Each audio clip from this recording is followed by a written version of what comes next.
Welcome back. You're watching Big Deal and we are discussing the competition law changes and what it means for M&A as well as competition in the country.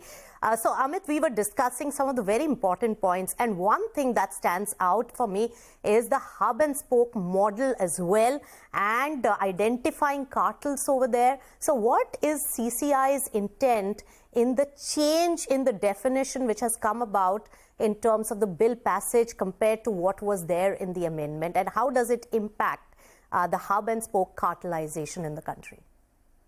So the original definition which was in the proposed bill said that you will not only cover agreements between entities that are in the same production of the same products or services, but you will also cover a hub that might be formed to which they are the spokes. In other words, another entity that isn't engaged in that particular business, but forms a hub for the agreement between entities that are engaged in the same business. Should be association for that like an sector association, yeah. Like an association of manufacturers of a particular product or suppliers of a particular service was the intent. Yes. But the worry was, in a nutshell, that this might also cover, for example, intermediaries in online businesses. Yes. And that's what the standing committee raised as a concern. So they said it should actually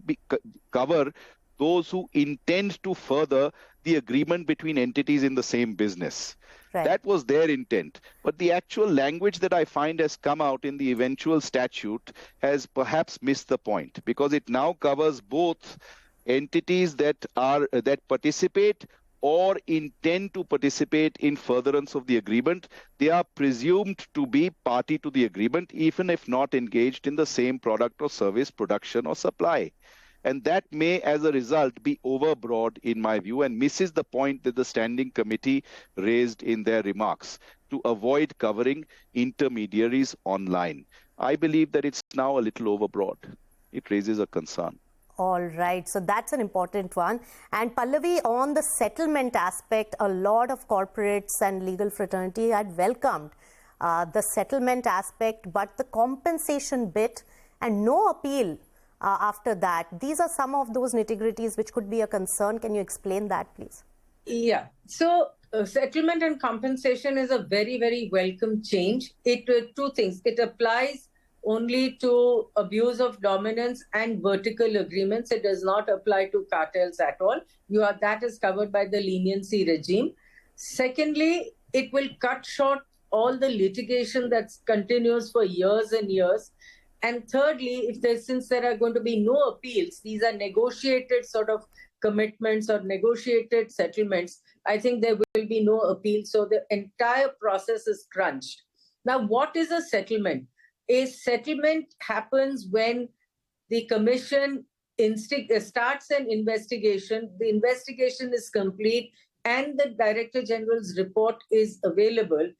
From that time onwards, till the final order is passed by the Competition Commission, parties can approach the CCI and say, look, we realize what we've done and we want to settle the whole matter with you.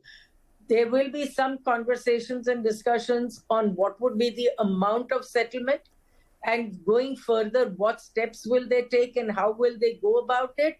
So it happens when you negotiate a settlement after the report is available. All right. Commitments on the... Yes. No. So on compensation, what is your view, Pallavi? That is so compensation. Now, there is a little bit of detail that's not available. Whether when we apply for either a commitment, which is before the DG's report comes in, or for a settlement when after the DG reports come in, whether we have to admit, or the companies will need to admit guilt or not, is another question. So what happens, particularly in commitments, it's important whether they can agree to commitments even without admitting any guilt or any contravention of the act. Right. Insofar as the settlements are also concerned, the tendency generally is to say, okay, there is already a report against you, so let's just proceed from then on. Right. So Pallavi, I got the point. Amit, in your view, do you think this will lead to more settlements, or companies would like to fight it out, given that there is a compensation element and there could be admission of guilt or liability as it is showcased right now? Both of those factors, Nisha, will be a deterrent towards settlement. Could have been avoided. The compensation part was not in the original bill.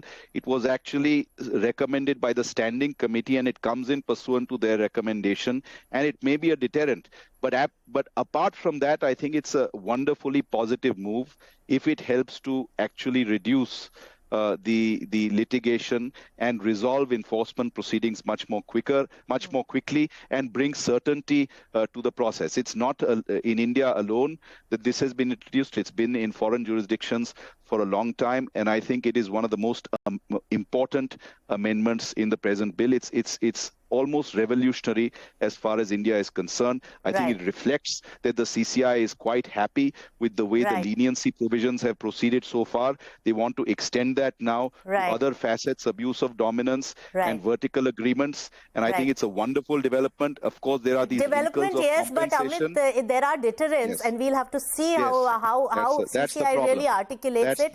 So it is not the solution as of now. But one quick word, Pallavi, as we wrap the show, is on the DG powers, and it also includes the agents and employees of the companies, including the legal experts, and that is quite a bit of concern for your fraternity, which are part of the corporate world. A quick word on that. I think where the legal fraternity is involved is the in-house general counsel. I think the reasoning seems to be that they are employees of a company. They're not practicing lawyers in that sense, and therefore they can be questioned. All right. So because in India, in-house counsel do not have legal privilege, which practicing lawyers or external lawyers have that legal privilege. Yes. By virtue of the provisions of the Indian Evidence Act. This is that legal privilege of Evidence Act that some of the general counsels now seek after this particular amendment. Amit Sibal as well as Pallavi, we've completely run out of time, but we have actually, identified several of those technicalities which CCI will need to articulate clearly in its fine print to these amendments, and then that competition law will evolve. So thank you so much, both the legal experts, Pallavi as well as Amit, for joining in. With that, it's the wrap on this edition of Big Deal. Thanks so much.